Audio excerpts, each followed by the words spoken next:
The Nico Effect, reeling in a five-star quarterback early in the 2023 cycle. What's been the effect of that commit? Might not be much when you really sit down and think about it. We'll discuss here on today's Locked On Vols. You are Locked On Vols, your daily podcast on the Tennessee Volunteers. Part of the Locked On Podcast Network, your team every day.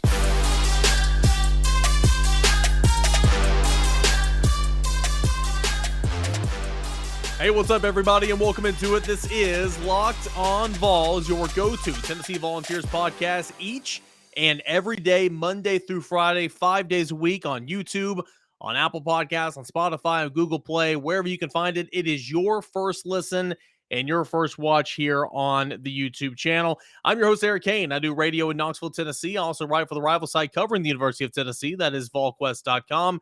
My radio home is 99.1 The Sports Animal as well. So today we're going to discuss the Nico Effect. Tennessee reeled in five-star quarterback Nico Iamaleava in March of this recruiting cycle. What has been the fallout since?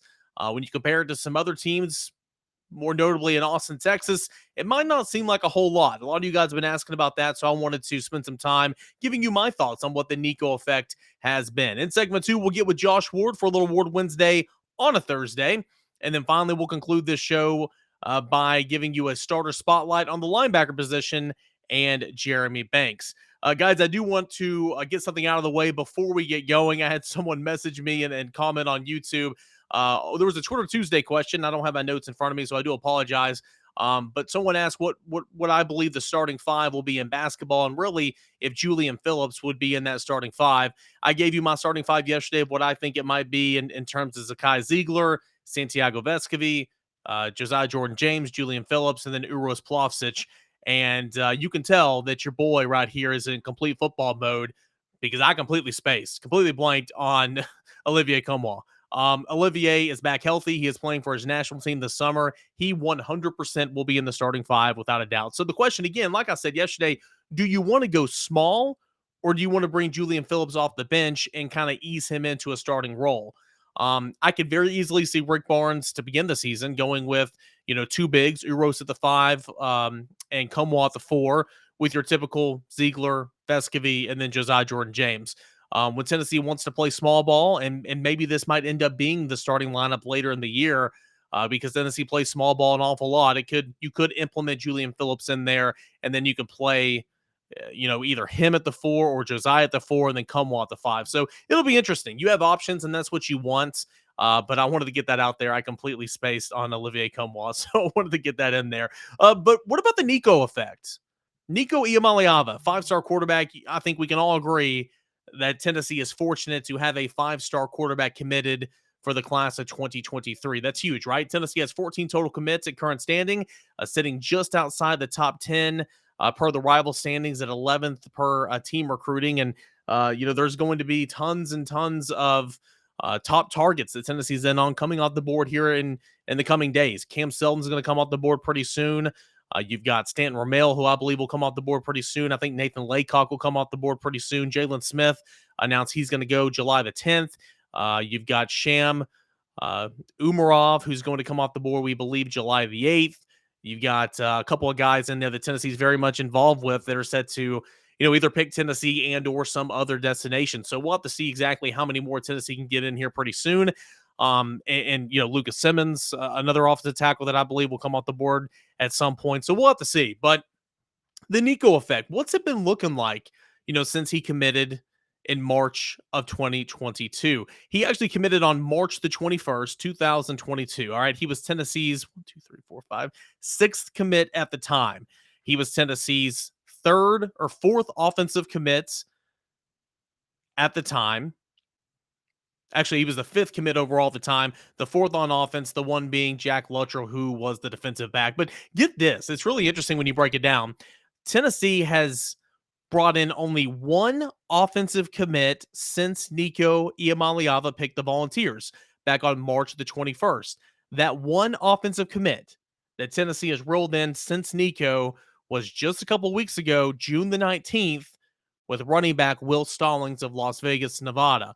Again, a guy that camped here in June, picked up an offer, and ultimately pledged his allegiance to Tennessee. All the other guys in order from since Nico committed: Nathan Robinson, Trevor Duncan, who, mind you, those two guys might have offensive tackle in their future. I've said it all along. I think Trevor Duncan will be an offensive tackle before it's all said and done. We will see, but both those guys are going to start off on defense, to my knowledge. They've committed Caleb Herring, Sylvester Smith, Will Stallings, John Slaughter, Jeremiah T-Lander, Tyree Weathersby, and Christian Conyer, all defensive prospects. And until I sat down there and I started gathering the notes for this episode, I mean, that was something that got by me. I mean, Tennessee has literally had one offensive commit since Nico committed back in March. That is shocking. Of course, we know that Tennessee swung really, really hard at Carnell Tate. He decided to go to Ohio State and play for Brian Hartline, who's put guys in the league, had 2 first-rounders last year at that position. Ohio State's also a team that he's always wanted to play for, and name, image, and likeness, they were competitive at both schools, to my understanding. But Carnell Tate elected to go to Ohio State. Tennessee just missed out on Francis Mauigoa. Miami came and is obviously, not afraid to tell anybody that they are, full-fledged, full steam ahead in this name, image, likeness era.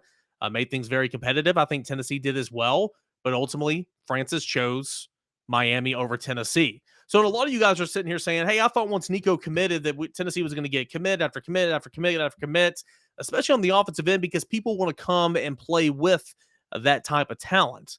And that's fair to a certain extent. I'm not here to try to, stick up for Tennessee's recruiting class or anything. I'm just trying to, paint it for what it is. That's absolutely fair.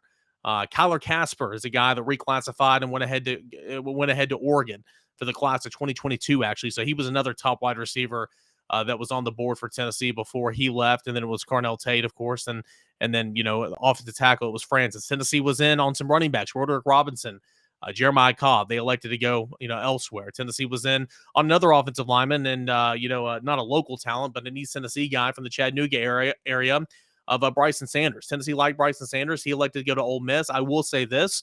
I like Bryson. I think he'll turn out to be a nice player. He was always good with me, picked up the phone for me, so I appreciate him in that regard. I think if he was a guy from the state of Georgia, Tennessee would have just treated it like any other player, but, went really hard because he was an in-state guy.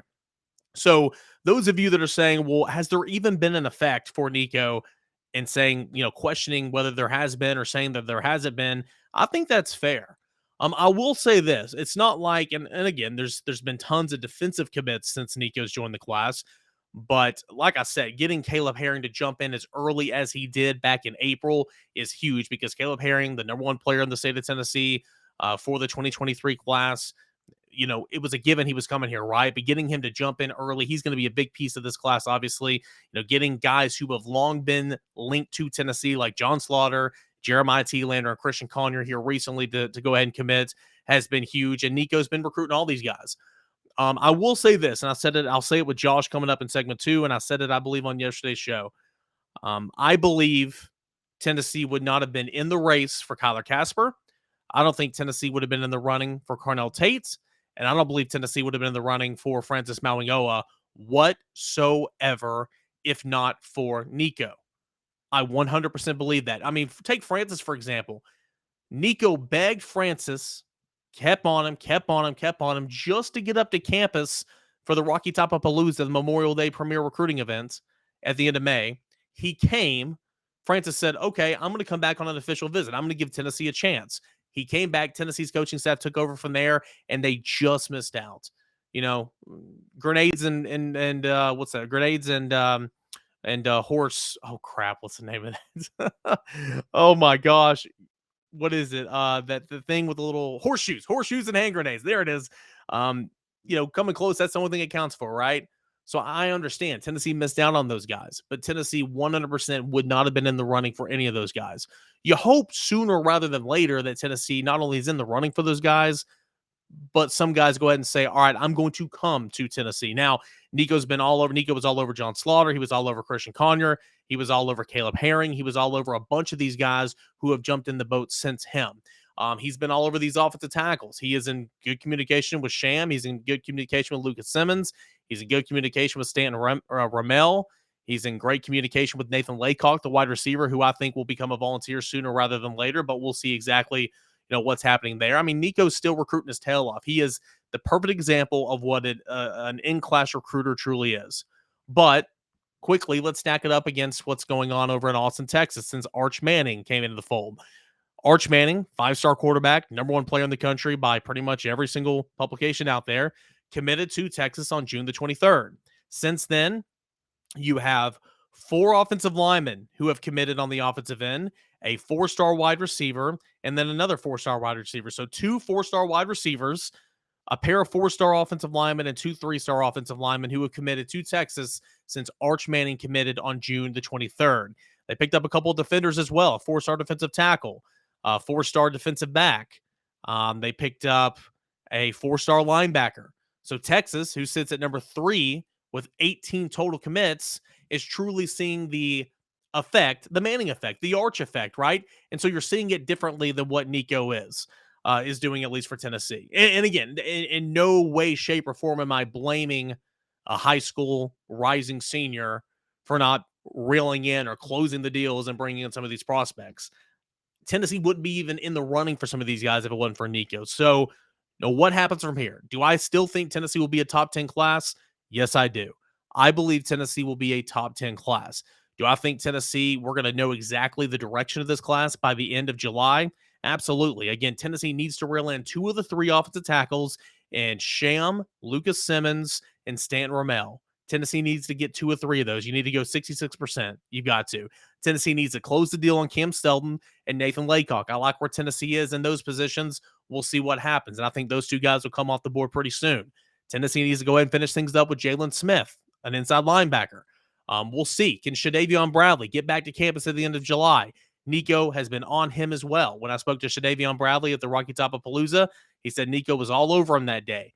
Can Tennessee get Shadavion Bradley, a top 23 player in the country, back on campus? We will see the direction of this class and see how truly kind of where it sits, I believe, at the end of July. I still believe Tennessee will be a top 10 recruiting class when it's all said and done. I think the Nico effect goes further than what the naked eye can see. But for those of you guys who are saying, well, you're missing out on this guy, you missed out on this guy, look what's going on in Austin, Texas with the Longhorns right now, 100% fair. It's fair. It's fair. You can't dispute that. It is fair. So, recruiting, it's a long cycle. There's a long way to go. And I always remind you guys, I always remind people that ask me who might be frustrated, there were 3 big signing day gets in the early signing period last year in Tyree West, in James Pierce, and in Justin Williams-Thomas. We didn't know any of those guys' names at this point last summer. So we will see. We will see exactly what's to come. But the Nico effect, I think it's TBD. I still think it's TBD, but it's an absolutely fair question to ask right now, especially with what is going on with Arch Manning over in Austin, Texas. Those are my thoughts. Hopefully they appease some of you guys, and feel free always @_Cainer at Locked On Vols. DM me, tweet me, or write the YouTube comment section. I'm pretty, I check those a couple times a day. I try to write back as much as I can. So feel free to give me your response. Josh Ward coming up in segment number 2. But first, guys, this episode is brought to you in part by Rock Auto, BetOnline, of course, but we're talking about Rock Auto right now. The ever increasing numbers of makes and models, it's now impossible for your local chain auto parts store to stock up on all the parts that you need. So why endure the often pointless or seemingly intimidating questioning and wait while the person behind the counter orders the parts on their computer, choosing only the brands and specifications that their warehouse happens to carry? You have computers with access to rockauto.com at your home and right in your pocket with your cellular device. Save time and money when using Rock Auto. Why choose to spend up to 30 to 50, sometimes even 100% more for the same parts from a chain store or car dealership when you can buy them online from a family-owned business that's been doing it for professionals and do-it-yourselfers for over 20 years? The best thing about rockauto.com, the prices are always so reliably low for every single customer. Go explore their easy-to-use website today and find the solution to all of your auto part needs. Go to rockauto.com right now and see all the parts available for your car or your truck. Right Locked On in the How Did You Hear About Us box so they know that we sent you. Amazing selection, reliable low prices, all the parts your car will ever need. Visit my friends at rockauto.com. That time of the week, time for Award Wednesday, but it's now a Thursday. The holiday really set us back a few days this week. I'm not going to lie to you. But we got Josh Ward on here on Locked On Vols, host of Josh and Swain, the sports animal. noon to 3 every single weekday. And Josh, thanks for adjusting with us this week. Happy to do it. A lot going on right now. A lot going on in Tennessee recruiting. Obviously, you brought in Christian Conyer, which was big. All right, beating out Kentucky. I know fans might roll their eyes at that narrative, but I mean, it's number one player in the Bluegrass State, and that's a guy that Tennessee was in on for a long time, able to nail that one down. Getting Tyree Weathersby, very athletic defensive lineman from Georgia, and then picking up the first commit for the class of 2024, and Jonathan Eccles of IMG Academy. Big weekend in recruiting despite the Francis news that we'll get into here in a moment. Sure, Tennessee needs secondary help. Christian Conyer is that, and he is a player that has been a priority for this coaching staff. Play the other side. If he had decided to stay in state and play for Kentucky, it would have been a big loss because Tennessee had made him such a priority, and Tennessee is looking for as many players to come in as possible to help in the secondary, because no matter how this year plays out, I think that's going to be a question mark heading into next year, the 23 season. So Conyers a guy who will have a chance to come in and help Tennessee immediately. You never know, but he will have that kind of opportunity. You need as many guys as you can get up front, in Weathersby coming in. That helps, as Tennessee's done a pretty good job of adding some depth up front. They need more offensive linemen, and Francis's decision adds to that. But on the defensive line, I think Tennessee should feel pretty good about the start of the class. Eccles is really good news. It's a long way to go, and I always try to be careful about getting too excited for a team, no matter the team. We could be talking about Alabama or Georgia or Texas A&M. Long way to go. Yeah, it's just a long way to go with a commitment that can't sign for another 18 months. But Tennessee does have him on the list, and that is a nice headline for Tennessee. And if he does sign with Tennessee a year and a half from now, he should be an instant impact player in Tennessee's offense. Francis Mauigoa picks Miami over the University of Tennessee. A lot of outrage, sky is falling mentality. I mean, that's how it is with Carnell Tate. That's how it is with anybody you miss out on. It's just kind of par for the course. But how should fans feel about this? I mean, it's 100% fair to be frustrated. It's 100% fair to be disappointed because, again, Tennessee was right there. How big of a blow is this for the Vols? Well, I can kind of look to what I said with Christian Conyer and go back to that with Francis. If you go to Tennessee's board, forget recruiting rankings, forget what the different sites say about how good Francis is. Tennessee's coaching staff made it very clear that he was valued heavily in this class. So to miss out on him hurts. And this is a little different in the Carnell Tate sweepstakes was, well, he decided to go to the school that he kind of always wanted to play for. And throughout the recruiting process, or at least a lot of it, Ohio State was considered the favorite. There was that Ohio State-Notre Dame time, and then Tennessee jumped in there. But in the end, he chose to go to a school that most people thought was the favorite for a lot of the process. And when he went up there and announced, I guess he just released it on social media, everybody knew it was Ohio State. With Francis going into the announcement day, a lot of people thought there was a good chance it was Tennessee. And Miami gets the win. So how do fans feel? How should they feel? I think the Francis decision, and also Carnell, I think it's a bit of a wake-up call for the reality of where things are. Tennessee is in good shape. Tennessee's going to sign a good class. Tennessee's going to add more highly touted players. Shondavian Bradley, I think, is a really important player in this class, and Tennessee, I think, is in really good shape for him. He's a highly touted player on the defensive side. But Miami's not a program that's had a ton of success. Miami has a new coach in Mario Cristobal who knows exactly what he needs to do to recruit. They might have an NIL advantage, which, again, is part of the wake-up call. I think the thought here in the last, 6 months or so has been, hey, Tennessee is going to have this NIL advantage. I think NIL helps Tennessee compared to the conversation of the last few years. But it does not mean that Tennessee is going to go steal kids from Ohio State, Georgia, Alabama, or even Miami. So I think it needs to provide a wake-up call. If you thought Tennessee's going to have a top 5 class because they got Nico, not that easy. Also, the Nico effect is probably not what fans were hoping that it would be. It's not what it is for Texas and Arch Manning. It just isn't. You're leading me right into what I was going to ask you next. I mean, we kept hearing about the Nico effect, and I'll give my 2 cents real quick. I mean, though, Tennessee is not – anyone who listened to the Vols podcast 2 days ago knows, because I said it there. I mean, Tennessee would not have been in the Francis race without Nico. I mean, point blank, Nico got him here on Memorial Day. Yep. He said, okay, I will come back here for an official, and Tennessee took over. Tennessee would not have been in it with Carnell Tate without Nico. So, I mean, there's something to be said from that. But still, you look at what, as you pointed out, 10 commits since Arch Manning committed to Texas. I mean, you're just not seeing that here at Tennessee with Nico. Right. And that is a compliment to Nico. If Francis had chosen Tennessee, then it would have been a big compliment to Nico and his ability to get players to Tennessee. But there's only so much he can do. There's only so much NIL can do. What Tennessee needs to do, keep recruiting, because they're gonna land some more really good players. They're probably about to land another one. But Tennessee needs to go have more success on the field this fall, send more players to the NFL, and establish more stability within the program for players to be able to buy in, because Tennessee is in a better spot than it was a year ago. A year ago, Francis isn't putting Tennessee in his top 2 or 3. Yeah. No chance Carnell is putting Tennessee in his top 2 or 3 a year ago. So that's obvious progress, but you need to land him, and I think everybody recognizes that.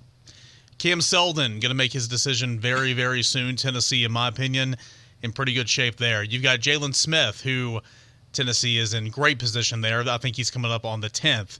You got the offensive tackle. I work in recruiting. I still can't say his name. Shamarad Umarov is my best shot at it. Yeah, he is making his decision on July the 8th. That's going to come down between Georgia and Tennessee. Stanton Ramel is going to make his decision coming up soon. So you've got a lot of guys that Tennessee is very much in it. It still has the chance, and it's still already been a very prosperous month, and it could get even better as the month and days continue to roll on in July. Josh, got to ask you something, man. It's something you and Josh and Swain on your show, you and Jason Swain did. Mm-hmm. Tennessee's top 10 offensive players. This was on Tuesday's show. I would expect that at some point this week you'll go on defense as well. Your top 10: Hendon Hooker, Darnell Wright, Cedric Tillman, Jerome Carvin, Javonte Spraggins, Brew McCoy, Cooper Mays, Jacob Warren, Jabari Small, Jalen Hyatt. Quickly, you don't have to go 1, 2, 3, 4. Defend your top 10. Hendon, he's just such a good player. He's probably a preseason All-SEC guy. He had tremendous numbers last year, now has a full offseason to get ready. He's the guy that drives your offense. I went Darnell Wright, number 2, over Cedric Tillman because of the importance of Darnell. So, to be clear, our list was a combination of how good are they, the importance, how difficult would they be to replace if you had to due to injury or some other reason, and the impact that they'll be able to make. If Tennessee loses Darnell Wright due to injury, the season could turn into a disaster because we're already concerned about the other starting tackle. If you lose Darnell Wright, I don't know what Tennessee does. I don't know what they do. So while he's on the field, he's really important. If he were to go off the field, big-time problem. Cedric Tillman, I feel bad with him being at number 3 because he's a preseason All-SEC guy, might be first team. So number 3 is a slight, but the staff, I think, if he went out, would replace him much more easily than Darnell Wright, who I don't think they could replace. I agree. Jerome Carvin, combination of experience and leadership, same with Javonte Spraggins. Two guys that I felt like I was a little too low on, Jacob Warren at number 8 and Jabari Small at number 9. To be honest, the Small vote was more of the position, not the player. I think he's a good player. And Jacob Warren, I was 2 spots below where Jason Swain was, which is a big upset. I'm a Farragut alum. Jacob Warren is a Farragut alum, but he was at number 6. And don't forget about him in the passing game. I'm not sure that fans really are, but we talk about what Brew can do, and I do have him higher. That's a potential pick. Jalen Hyatt made my top 10, but Jacob Warren is a steady guy that will be important in this offense.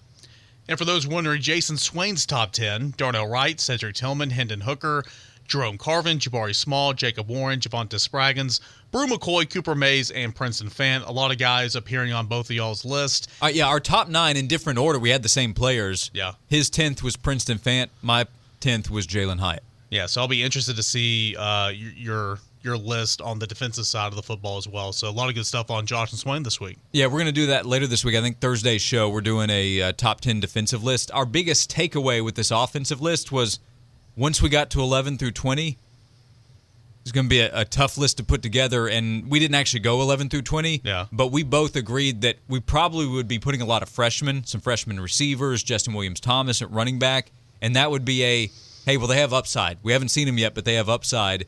And coming up with a 5th, 6th, 7th offensive lineman, tough to come up with. So depth is still a question mark. There are a few spots where if you lose to injury, you have a concern.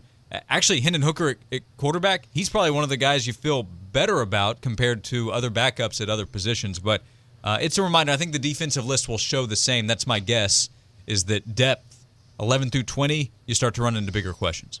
And one other note, too, before we get you out the door, both you and Swain had Javonte Spraggins in your top 6, I want to say. Top 7, maybe. I had him at number 5. Yeah. Okay, yeah. That's a guy that's played a lot of football. According to, and again, I always say this on the show, and I know you say it on Sports 180, and you'll say it on Josh and Swain. Pro Football Focus, it's not everything, but it's something. Not a good player per Pro Football Focus last year, Javonte Spraggins. So yeah, I am. I'm projecting with him. I'll also say this because I said it on Josh and Swain. Cole Kublik came on the show, and I respect his opinion of offensive linemen. Yeah, he knows more than we do. And without being asked, he brought up Javonte Spraggins as a guy that he really likes on Tennessee's He also offense. likes dogs. Yeah. And Spraggins is a dog. Yeah. For sure. He plays that type of mentality. So, yeah, I would agree. In terms of importance, in terms of getting better, taking a step, Yeah. Tennessee needs that from Javonte Spraggins because that offensive line last year, and this offense masked some a little bit. I understand that. He was not that great last year, but you got to protect Hendon a little bit more, and you need to be able to get that 1 yard. Maybe if you see a step from Javonte Spraggins, that can help and all that. But Josh Ward, Josh and Swain, weekdays, noon to 3 on The Sports Animal. Thanks so much, buddy. Thank you. Josh, big fan of the Built Bars. They are all over the place. 15% off if you put in Built at Lock15 or Lock15 at Built.com, rather. And pretty much any type of Built Bar you want, any flavor. If you think it will taste good, chances are they've got that flavor. They've got that combination at Built.com. Right now, the new Chunk Built Bar, the Puffs, they're out there. They're all low-calorie, high in protein, low in sugar. They're good for you, and they're all covered in 100% real chocolate. Hey, it's the middle of the summer. We're taking summer adventures. We're going out to the lake. We're going out to sometimes to the beach, sometimes to the pool, the river, whatever the case may be. Maybe you're going hiking, and you got to throw some snacks in the backpack, something that will pick you up and something that tastes like a treat, like a dessert, but it's good for you. That is what Built Bar is all about. So any type of combination you want, go check out the inventory they have at Built.com. And while you're there, put in the promo code LOCK15, and you're gonna get 15% off your next order. That's LOCK15 for 15% off. That's all at Built.com. Time to get into today's starter spotlight, and we will shine our light on linebacker Jeremy Banks here today. Welcome back into Locked On Vols. I am Eric Cain. So glad that you guys made Locked On Vols your first listen today and every single day on YouTube and wherever you listen to your podcasts. All right, Jeremy Banks. So we all know the story of Jeremy Banks. Came in as a bigger running back in 2018. Jeremy Pruitt loved him some Jeremy Banks, and still to this day loves him some Jeremy Banks. He ran for 185 yards on 52 attempts, averaging 3.6 yards per carry as a freshman in 2018. He scored 3 touchdowns, but he had a case of the fumbles. He fumbled a lot, and ultimately you can't give him the football if you're going to fumble away the football. 2019, that was the year to where he went through some off-the-field issues and was suspended for a game and then ultimately was dismissed from the football team before coming back. In 2020, the linebacker experiment began. He played in 7 games. He had 28 total tackles, 1 TFL, and then Jeremy Pruitt was let go. Jeremy Banks was one of the only returning linebackers on this, on the team. You remember you had Henry To'oTo'o, Quavaris Crouch, DeAndre Johnson, and there was one more that left, and I'm blanking on his name right now, excuse me. But nonetheless, all 4 of your linebackers, your 2 inside, your 2 outside, all those guys left the program after in between the 2020 season, right? Whether it be for graduation or transfer portal or whatever the case may be. So coming back into the spring of 2021 with a new coaching staff and no depth, your roster depleted by transfer portal deserters, right? You have Roman Harrison, who was thought to play linebacker last year. Now we know he's going to be an edge. And Jeremy Banks as 2 guys that you at least knew that were going to be in that room. And neither one of those guys actually participated in spring 2 springs ago in the spring of 2021 because they were hurt. So you were in a really, really bad spot. So coming into fall camp, Jeremy Banks was healthy, ready to roll. And come game 1, Jeremy Banks was your starting Mike linebacker. Now, we all watch Tennessee football. We all have watched Jeremy Banks play the last couple of years. He plays with great tenacity. He is a bull in a china shop. That's some of the stuff you can't coach, right? Just playing with an edge on the field. He is very aggressive. He's very tough. That's a guy you want playing linebacker. We also know that because of that tenacity, because of that mindset, because of playing on the edge, sometimes he goes too far. And you guys know that I've been harder on Jeremy Banks than, unless if you're new to the show, you'll hear it in football season. I am harder on Jeremy Banks than probably any player, because I think he can be so much better than what he can be. And I think he does so many stupid things after the whistle. He got flagged continuously last year for late hits, and sometimes he should have been flagged and he wasn't. And a lot of times when he gets flagged, if you press pause and rewind on the television, a lot of us can do that with streaming networks now or cable television. You go back, watch the couple of plays before that, watch Jeremy Banks. It's coming. It's coming. We see it from the press box, like, okay, Jeremy Banks about to get flagged. Just watch it. And it's very frustrating. That's something coaches have spent time talking about in media availabilities, saying, hey, he is talented, but if he continues to make stupid mistakes, we'll have no choice but to not play him. It hasn't got to that point yet, and thankfully so, because he is really, really good. Having said all that, he is absolutely was the most improved football player. Maybe Cedric Tillman has a say in that conversation. Hendon Hooker from his times back at Virginia Tech. But absolutely, Jeremy Banks, one of the most improved football players on the team last year. He turned into a very good football player in 2021. He really did. In 2020, he had 28 total tackles. In 2021, had 128 total tackles. He was top 5 in the SEC. He was top 10 in the nation. He had 5.5 sacks. He had 11 TFLs. He had 1 interception. Jeremy Banks turned into a linebacker. He really, really did. Having said that, I've still maintained the thing that's saying he's so athletic, he's so instinctive, he's so aggressive. He can be so much better once he learns how to play linebacker. Little things like not running around blocks, not running underneath blocks. A lot of this is football talk, and if it's over your head, I apologize. Playing inside out, running the alleyway, just simple things that if you play linebacker or have played linebacker, you know what I'm talking about. He just hadn't got repetitions doing that. And he got better as the year went on in those regards. But as he continues to learn how to be a linebacker, I think there's another gear that he can get. I think that the stats can be even better. He's a tackle machine. And he was Tennessee's most valuable player on defense last year in terms of just being an eraser, right? Theo Jackson, Alontae Taylor, Matthew Butler, I hear you. Byron Young's on that defense. But Jeremy Banks was a tackle machine, and he's going to have to be a tackle machine here in 2022. But again, back to what I was saying about how he can get so much better. Pro Football Focus, it's not everything, but it's something, right? We know that. Jeremy Banks, and I'm not going to go through and take out all the guys who didn't average snaps and all that, because you know how it is. I'm looking at the Pro Football Focus defensive grades for the University of Tennessee. There are many, many players above Jeremy Banks that didn't have regular playing time. 4 snaps, 10 snaps, 11 snaps, 12 snaps on the entire season.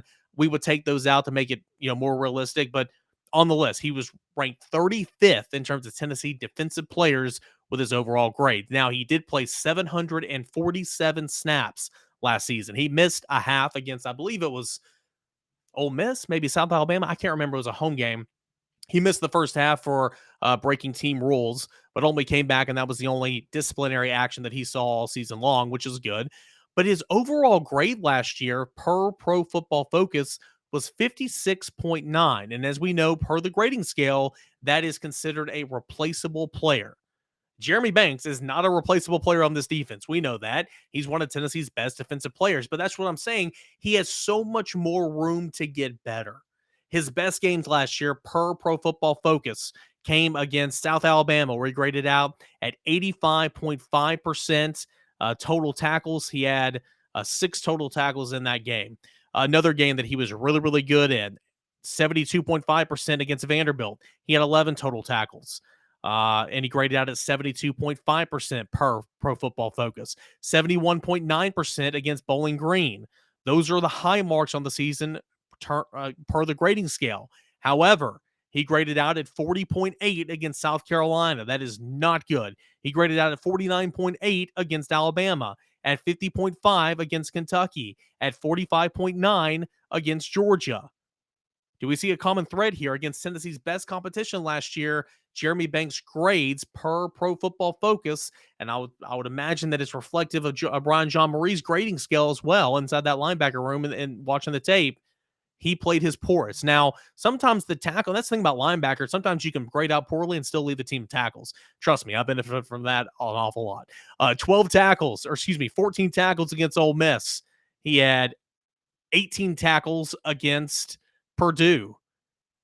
He had 15 tackles against Georgia. He had 16 tackles against Kentucky. If I'm reading this right, tackles and assists, I'm adding those up. So he was a tackle machine, but Jeremy Banks can get so much better, and Tennessee's going to need him to take another step to be a little bit better this year to help that defense overall take a step in the right direction, because we all can agree that defense as a whole will need to take a step in the right direction. However, all that being said, Jeremy Banks, in my opinion, the most important player on this defense. He's the eraser. He's a tackle machine.